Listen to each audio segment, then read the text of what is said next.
আজকে আমি কাতলা মাছের মশলা দিয়ে কালিয়া বানাচ্ছি। সেটা কিভাবে বানাচ্ছি আসুন দেখুন। হ্যালো বন্ধুরা, দেখতে পাচ্ছেন আমাদের আজকে 1 কিলো কাতল মাছ নিয়ে আসছে।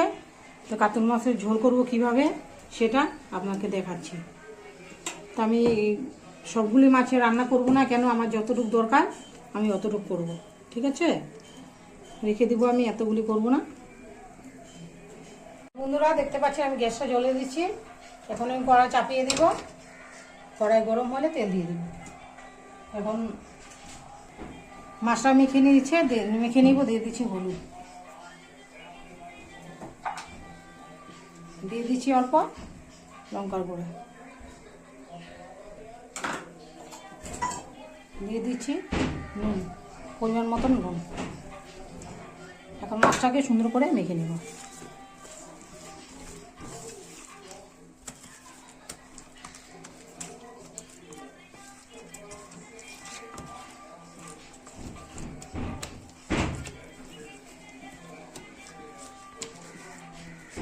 কড়া গরম হয়ে গেছে, এখন দিয়ে দিব সরষের তেল।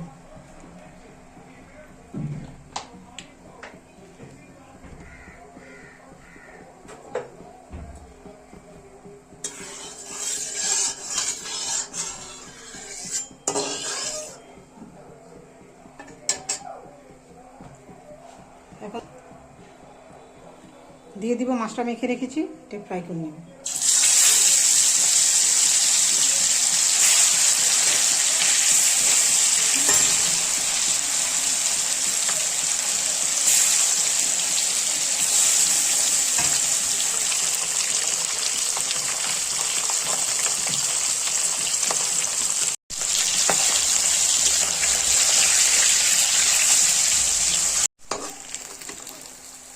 দেখতে পাচ্ছেন যে মাছটা ফ্রাই হয়ে গেছে সুন্দরভাবে।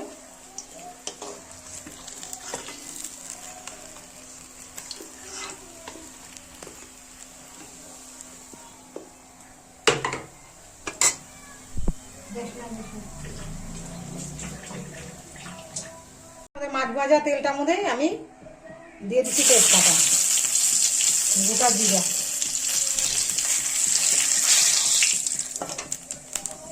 এখন পেঁয়াজ কুচিয়ে রেখেছিলাম, পেঁয়াজটা দিয়ে দিচ্ছি।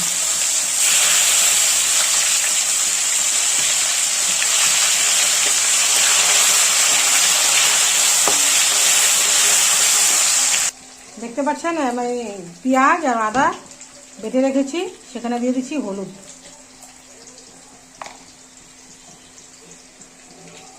দিয়ে দিচ্ছি জিরা ধনিয়ার গুঁড়া, দিয়ে দিচ্ছি লঙ্কার গুঁড়া।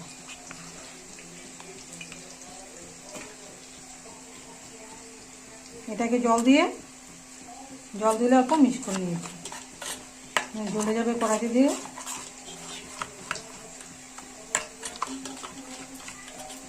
গ্যাসটা ভাজা হয়ে গেছে, লাল হয়ে গেছে। এখন মশলাটা মিলিয়েছিলাম সেই মশলাটা দিয়ে দিচ্ছি।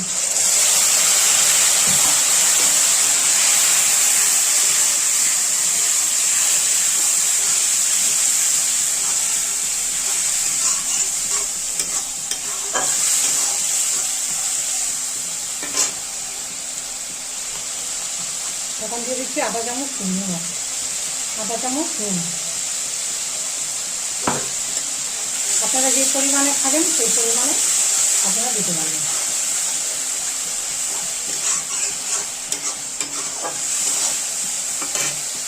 এখন আমি 2টা টমেটো পেস্ট করে রেখেছিলাম, সেটা দিয়ে দিচ্ছি।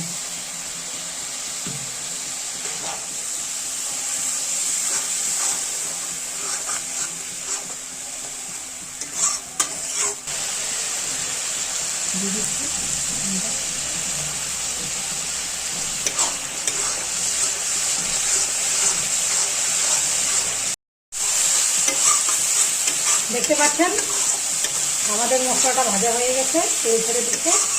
এখন আমি দিয়ে দিব টমেটো কেটে ধুয়ে রেখেছিলাম, সেটাও দিয়ে দেবো।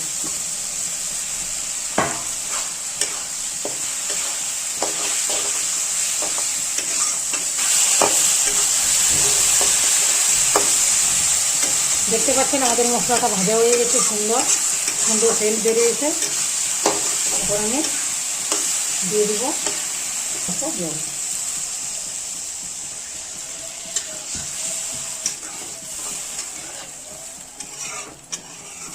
পাচ্ছেন আমাদের মাছের ঝোলটা রেডি হয়ে গেছে, আমাদের টমেটোটা গলে গেছে। এখন আমি মাছ দিয়ে দেব।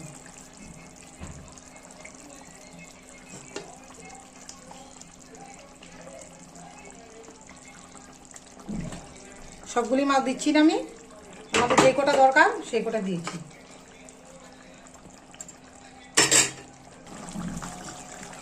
হালকা অল্প গরম মশলা।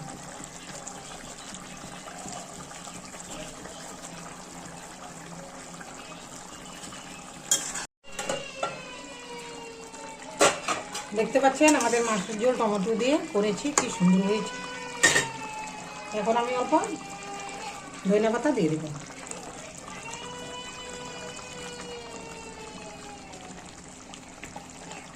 আমাদের মাছে এখন আমি নামিয়ে নিব। হ্যালো বন্ধুরা, আপনারা দেখেছেন আজকে কাতলা মাছের মাখা মাখা আমি বানিয়েছি। হ্যাঁ, তো আপনাদের রেসিপিটা যদি ভালো লাগে আমার চ্যানেলে সাবস্ক্রাইব করবেন, শেয়ার করবেন, লাইক করবেন, আর কমেন্ট করে জানাবেন কীরকম হলো না হলো। আর আমি নতুন নতুন ভিডিও দেওয়ার জন্য আপনাদের সঙ্গে থাকবো। নমস্কার।